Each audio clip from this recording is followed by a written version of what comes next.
Hi hello നമസ്കാരം welcome back to my channel Sree's lifestyle by Sreedevi Jish. ഇന്ന് ഞാൻ വന്നിരിക്കുന്നത് ഹെൽത്തി ആയ പീനട്ട് ബട്ടർ എങ്ങനെ വീട്ടിലുണ്ടാക്കാൻ നോക്കാൻ. അപ്പോൾ ഇതിൽ ഓയിലില്ല, ഷുഗർ ഇല്ല, വളരെ ഹെൽത്തി ആയിട്ട് സിമ്പിളായിട്ട് നമുക്ക് വീട്ടിൽ തന്നെ ഇത് ഉണ്ടാക്കിയെടുക്കാം.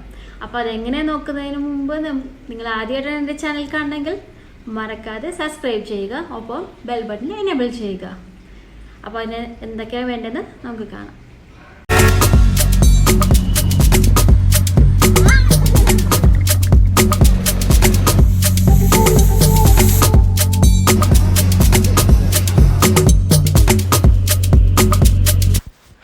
ഇപ്പോൾ പീനട്ട് ബട്ടർ ഉണ്ടാക്കാനായിട്ട് നമുക്ക് ആദ്യം തന്നെ വേണ്ടത് കപ്പലണ്ടി വറുത്തത്, പിന്നെ സോൾട്ട്, ഹിമാലയൻ സോൾട്ട് ഇട്ടേക്കണത്. നിങ്ങൾക്ക് ഏത് സോൾട്ട് വേണമെങ്കിൽ എടുക്കാം. അപ്പോൾ കപ്പലണ്ടി വറുക്കണ വീഡിയോ ഞാൻ അതിനകത്ത് ഇട്ടിട്ടില്ല. ഒരു ഇത് എല്ലാവർക്കും അത് അറിയാവുന്നതുകൊണ്ട് ഞാൻ കപ്പലണ്ടി വറുക്കണ വീഡിയോ ഇട്ടിട്ടില്ല. അപ്പോൾ നമ്മൾ വറുത്ത് വെച്ചേക്കുന്ന കപ്പലണ്ടി കരിഞ്ഞു പോകാണ്ട് നിങ്ങൾ എപ്പോഴും ശ്രദ്ധിക്കുക. ആവശ്യത്തിന് മാത്രം പാകത്തിന് വറുത്തെടുക്കാം. അപ്പോൾ നമ്മൾ ഈ പീനട്ട് ബട്ടറിൽ ഓയിലോ ഷുഗർ, ഹണി, ജാങ്കി അങ്ങനെ ഒന്നും തന്നെ നമ്മൾ ചേർക്കണില്ല. സാധാരണ പുറത്തുനിന്ന് വാങ്ങണേൽ ഇതുപോലെ ഹണി ഉള്ളതുണ്ടാകും, എന്താ പറയുക, ശർക്കര ചേർത്തതുണ്ടാകും, ഷുഗർ ചേർത്തതുണ്ടാകും, അങ്ങനെ പല ടൈപ്പ് ഉണ്ട്. പക്ഷെ നമ്മൾ ഇതൊന്നും ഇല്ലാണ്ട് വളരെ ഹെൽത്തി ആയിട്ടാണ് ഉണ്ടാക്കുന്നത്. ഇത് ഡയറ്റ് ചെയ്യുന്നവർക്കും ധൈര്യമായിട്ട് ഉപയോഗിക്കാം കേട്ടോ. പിന്നെ ഇതിൽ ഫ്ലേവറിന് വേണ്ടിയിട്ട് നമുക്ക് എന്താ പറയുക, വാനില ഫ്ലേവർ അങ്ങനെയൊക്കെ ചെയ്യാം നമുക്ക്. ഇതിപ്പോൾ ഞാൻ പ്ലെയിൻ ആയിട്ടാണ് ഉണ്ടാക്കുന്നത്. അപ്പോൾ കപ്പലണ്ടിയുടെ തൊലി കളയാനാണ് എല്ലാവർക്കും ഇത്തിരി ബുദ്ധിമുട്ടുള്ളത്. അപ്പോൾ നമുക്ക് ഇങ്ങനത്തെ ഒരു കിച്ചൺ ടവൽ ഉണ്ടെങ്കിൽ അതെടുക്കുക.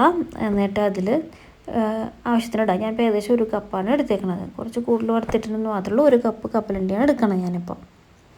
എന്നിട്ട് അത് തൊലി നമ്മൾ കൂട്ടി പിടിച്ചിട്ട് അത് കൈകൊണ്ട് നല്ലോണം തിരുമ്മിയെടുക്കുക. അങ്ങനെ നല്ലോണം പ്രസ് ചെയ്ത് എടുത്താൽ മതി. ഉണ്ടോ, ആവശ്യത്തിന് തൊലിയെല്ലാം പോയിട്ടുണ്ട്. ഞാൻ മുഴുവനായിട്ട് തൊലി കളഞ്ഞെടുക്കുന്നില്ല, ഞാൻ കുറച്ച് തൊലി വയ്ക്കുന്നുണ്ട്. തൊലിയിൽ നമ്മുടെ പീനട്ടിൻ്റെ തൊലിയിൽ അത്യാവശ്യം വൈറ്റമിൻസൊക്കെ ഉള്ളതാണ്, അതുകൊണ്ട് ഞാനത് ഫുള്ളായിട്ട് കളയണമെന്നില്ല. എന്നിട്ട് ഇതുപോലത്തെ ഒരു നമ്മുടെ ചിപ്സൊക്കെ കോരിയെടുക്കണമെങ്കിൽ ഇങ്ങനത്തെ ഒരു കയ്യിലുണ്ടല്ലോ, അതിൻ്റെ ഉള്ളിലിട്ടിട്ട് നല്ലോണം ഇങ്ങനെ കൊട്ടിയെടുക്കുക. അപ്പോൾ തന്നെ അതിൻ്റെ തൊലിയൊക്കെ താഴെ വീണോളും. എന്നിട്ട് നമുക്കിനി ഇത് മിക്സിയിൽ അടിക്കാം. അപ്പോൾ മിക്സി കുറച്ച് തൊലിയൊന്നും ഇരുന്നുകൊണ്ടൊന്നും കുഴപ്പമൊന്നുമില്ല കേട്ടോ. നിങ്ങൾക്ക് കളയണമെങ്കിൽ മുഴുവനായിട്ട് കളയാം. അപ്പോൾ അതിലേക്ക് ഞാൻ ആവശ്യത്തിന് ഉപ്പ്, ഒരു 2 നുള്ളു ഉപ്പ് അത്ര ചേർക്കണുള്ളൂ. ഇതിൽ ഹണി ഒന്നും ഞാൻ ചേർക്കണില്ല. നിങ്ങൾക്ക് ആവശ്യമുണ്ടെങ്കിൽ ഈ സമയത്ത് നമ്മളിത് അടിക്കുന്ന സമയത്ത് നമുക്ക് ചേർത്ത് കൊടുക്കാം. ഇത് അടിക്കാണ്ട് തന്നെ ഒരു ചെറിയൊരു സ്വീറ്റ്നെസ്സൊക്കെ നമുക്ക് പീനട്ടിനുണ്ട് കേട്ടോ ഒരു അടിച്ച് കഴിയുമ്പോൾ. അപ്പോൾ ആദ്യം ഒന്ന് അടിച്ചെടുക്കുക. അപ്പോൾ അതിങ്ങനെ നല്ല പൗഡർ പോലെ ആയിട്ടുണ്ടാകും. ഇപ്പോൾ നിങ്ങൾക്ക് ക്രഞ്ചി ആയിട്ടുള്ള പീനട്ട് വേണമെന്നുണ്ടെങ്കിൽ അതിൽ നിന്ന് കുറച്ചെടുത്ത് മാറ്റി വെച്ചിട്ട് ഇതാക്കിയാൽ മതി. വീണ്ടും ഒന്നും കൂടി അടിക്കുക. കണ്ടോ, അടിച്ചപ്പോൾ തന്നെ തനിയെ അതിൻ്റെ ബട്ടറൊക്കെ തിരിഞ്ഞു വന്നിട്ടുണ്ട്, അതിൻ്റെ ഓയിൽ തിരിഞ്ഞു വന്നിട്ടുണ്ട് തന്നെ. ഇപ്പോൾ അത്യാവശ്യം നല്ല തിക്കുണ്ട്, നല്ല സ്മൂത്തും ആയിട്ടുണ്ട്.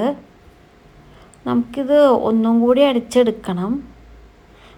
ഞാൻ ഇത് ഒന്നും കൂടി അടിച്ചെടുക്കാൻ പോണ്. ഇതെല്ലാം കൂടി ശരിക്കും പറഞ്ഞാൽ ഒരു 1 മിനിറ്റിനുള്ളിൽ അടിച്ചെടുക്കാം എന്നുള്ളൂ കേട്ടോ.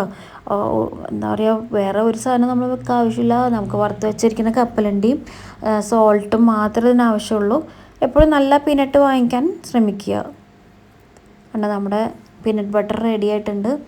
നല്ല ക്രീമി ആയിട്ട് തിക്കായിട്ടുള്ള പീനട്ട് ബട്ടർ. വളരെ ഹെൽത്തിയാണിത്. ഇല്ലാത്ത പ്രിസർവേറ്റീവ്സ് ഒന്നും തന്നെ നമ്മൾ ആഡ് ചെയ്യുന്നില്ല. എന്താ പറയുക, എപ്പോഴും ചെറിയ ക്വാണ്ടിറ്റി വെച്ചിട്ട് ഉണ്ടാക്കിയെടുക്കാൻ ശ്രമിക്കുക. പിന്നെ ഇതിപ്പോൾ ഞാൻ ഫ്രിഡ്ജിലൊന്നും സൂക്ഷിക്കണില്ല, ഞാൻ പുറത്ത് വെക്കുന്നത് ചെറിയ ക്വാണ്ടിറ്റി ഉള്ളൂ. അപ്പോൾ നമുക്കിത് എന്തിൻ്റെ കൂടെ വേണമെങ്കിൽ സെർവ് ചെയ്യാം. ഞാനിപ്പോൾ നമ്മുടെ റസ്കിൻ്റെ കൂടെ ആണ് സെർവ് ചെയ്യാൻ പോണത്. നിങ്ങൾക്ക് ചപ്പാത്തിയുടെ കൂടെ സെർവ് ചെയ്യാം, ബ്രെഡിൻ്റെ കൂടെ സെർവ് ചെയ്യാം, അതും അല്ലെങ്കിൽ ഓട്സിൻ്റെ കൂടെ കഴിക്കാം. ഡയറ്റ് ചെയ്യുന്നവർക്ക് ഓട്സിൻ്റെ കൂടെ ഒരു ടേസ്റ്റിന് വേണ്ടിയിട്ട് ഇത് മിക്സ് ചെയ്ത് കഴിക്കാം. പീനട്ട് ബട്ടർ പ്രോട്ടീൻ റിച്ചാണ് ശരിക്കും, വളരെയധികം ഹെൽത്തിയാണ്. കുട്ടികൾക്കാണെങ്കിലും വലിയവർക്കാണെങ്കിലും ധൈര്യമായിട്ട് കഴിക്കാൻ പറ്റും നമുക്ക്. അപ്പോൾ ഞാനിത് ജസ്റ്റ് ഒരു ക്രഷ് ചെയ്ത പീനട്ടും കൂടി വെച്ചിട്ട് ജസ്റ്റ് ഒന്ന് അലങ്കരിച്ചെടുക്കുകയാണ്. നല്ല ടേസ്റ്റാണ് കേട്ടോ ഈ റസ്കിൻ്റെ മുകളിൽ പീനട്ട് ബട്ടറും കൂടി വെച്ചിട്ട് കഴിക്കുന്നത്.